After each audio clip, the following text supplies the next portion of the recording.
Cool story, bro.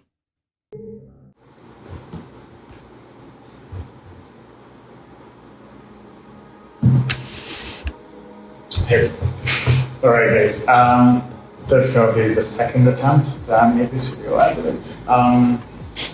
So what is going on with you guys? Long time.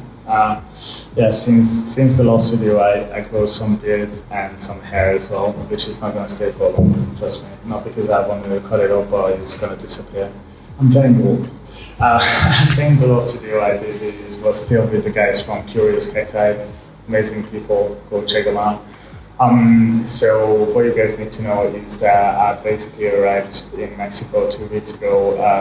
I was planned to do an article and an interview on the connection between the Logophora Williams cacti, which is a psychedelic cacti commonly named called the peyote, and the indigenous people, the Vixarica people, who's using that cacti as a medicine, and they have a very strong connection to that. So unfortunately, that article is not going to happen for certain reasons. But in the meantime, approximately a week ago, I posted this online on Instagram, and I thought I need to talk about this. So I have my little notebook over here, my little notes that not gonna make me confused because I just don't want to repeat myself.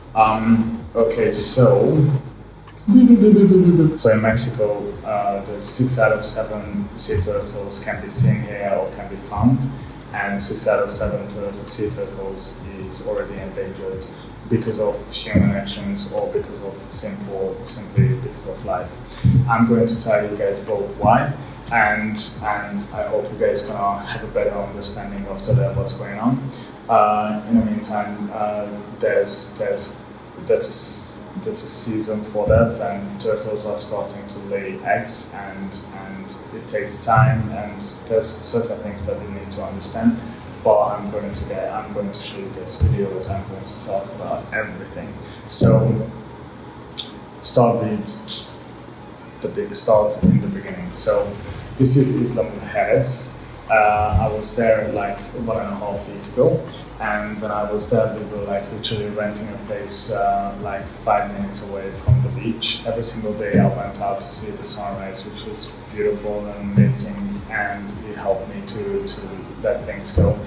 You guys know that all the stuff, especially when like I think to travel is that's one of the reasons it's so good, because it just helps you to digest certain things in life.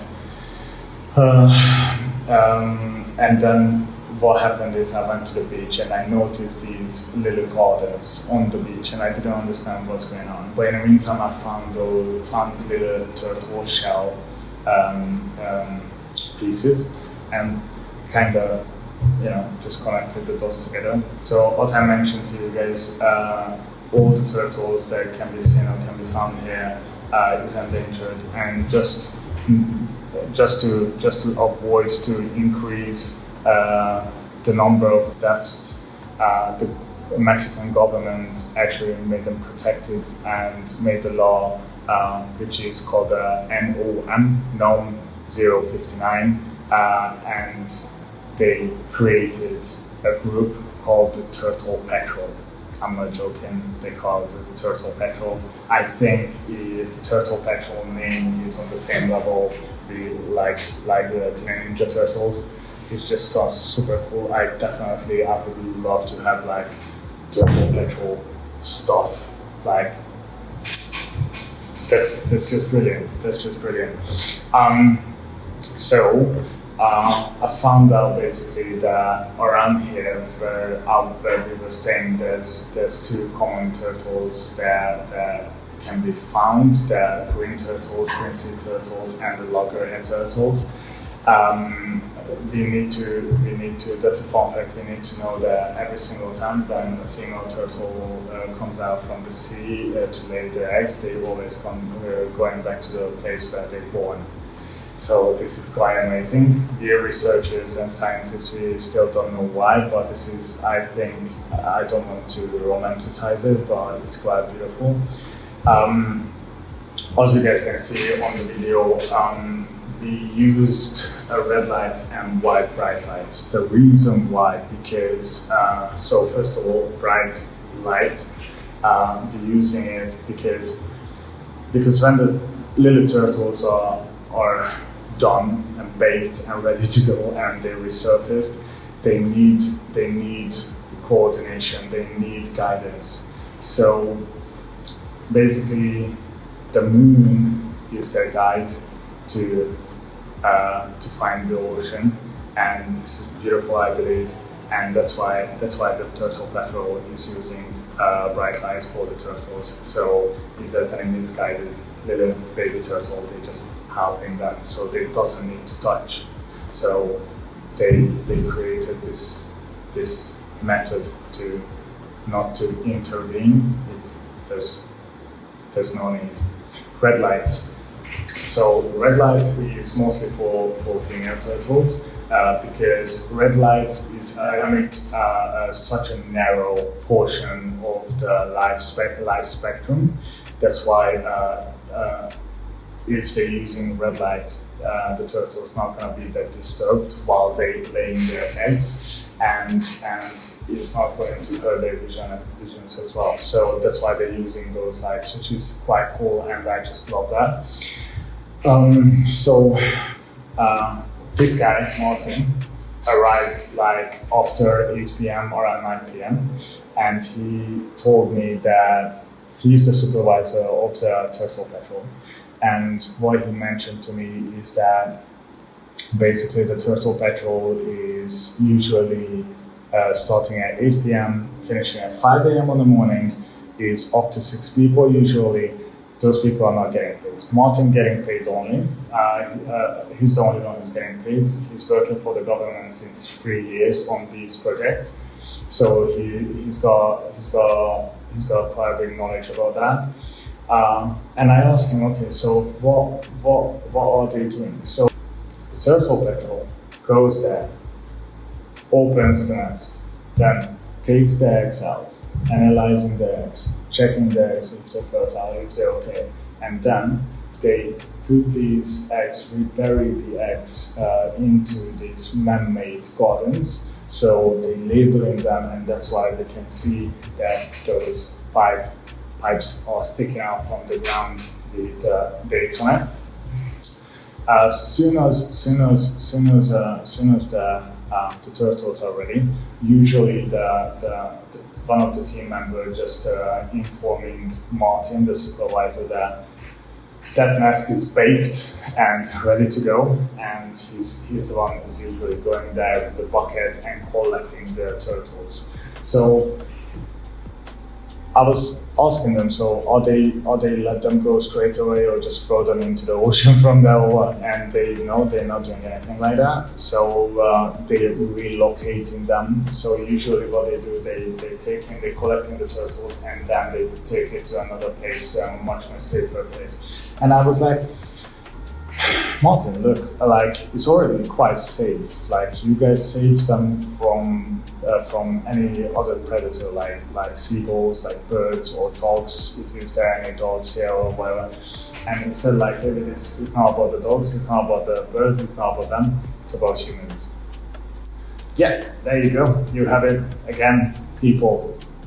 And he told me that drunk people, usually, mostly, drunk people getting to go to the beach just to see sea turtles, just to see little sea turtles, and usually people don't understand straight away. So sometimes also volunteer is not getting anything out from this, and you're sacrificing your whole night for this. You have to deal with drunk people who's getting aggressive because they cannot make a freaking selfie with a little turtle, and then you need to call the police. And usually that's what happens, they need to call the police, and it is what it is. Sometimes what happens is, which is totally illegal actually from the start, that people can hire a golf cart over in Isla Mujeres and they get drunk and straight away they're driving to the beach, and they're just stepping on the turtles, etc., etc. So it's just crazy. So they need to call the police again. So yeah, that's they under a lot of pressure. So I don't know if I forgot to mention that, but female sea turtles, when they're laying their eggs, they usually lay like between 50 up to 200 eggs, and only 1% reach. So there's a certain period, certain time frame when the female turtles are laying their eggs, and this usually starts from July till August. But yeah, you have a right question, my man. Today is already November, so what is going on? So usually the peak time is October, and just let you know, guys, that it takes 3 months for an egg for a little baby turtle to get bathed and ready to go, and approximately between 3 to 7 days to resurface. So yeah, it takes time. So it's understandable. But as you guys can see, they are just incredibly beautiful. They are just incredibly cute, and it was an amazing experience. So closing up my video, because it's already like 30 minutes. Guys, if you guys ever want to go to Mexico, go. Depending on what you want to do, if you guys need some guidance or some information, just let me know. You guys can always reach me on Instagram. But in the meantime, if you guys ever want to experience something like this, what I did spontaneously, I would highly recommend you to get out on the beach around 8 p.m. Don't avoid the turtle petrol because they're very nice, and I would highly recommend to turn up with food and some drinks for them. What you guys need to understand that they're doing this for free, except the supervisor and the biologist, and they're not getting enough support. So if you guys just bring some food for them, some crackers, some snacks, they will be extremely thankful for that. And trust me, if you're being polite, if you're being understanding and highly respectful, they're going to give you everything. They're going to let you stay there and see the sea turtles. So that's what I would recommend. That's why I did it, and they let me in. They told me everything, and they're amazing people. But they need to be appreciated more because they're doing something that they're making changes. They are the type of people who's making changes for free, which is insane. Yeah, that's it, guys. So first of all, today is the 31st of October, so which means happy hunting. Don't forget to remember your roots. Don't forget to remember the respect, love, and care and devotion that people, your loved ones who already not with us, not with you anymore, used to give you. So otherwise, please just be careful how much sweets going to eat today. Obviously, all of them. But just take care of your tummy, please. Other than that, guys, you guys can find me on Instagram. You guys can find me here on YouTube. On Instagram, I'm more active. So if you guys want to chit chat or have a meeting, a Zoom meeting, or a remote digital conversation, yeah, just hit me up. If you guys have any comments on this video, down below, please. You don't have to be polite. I don't care. Yeah, and I suppose I see you guys in the next video. Bye. Woo.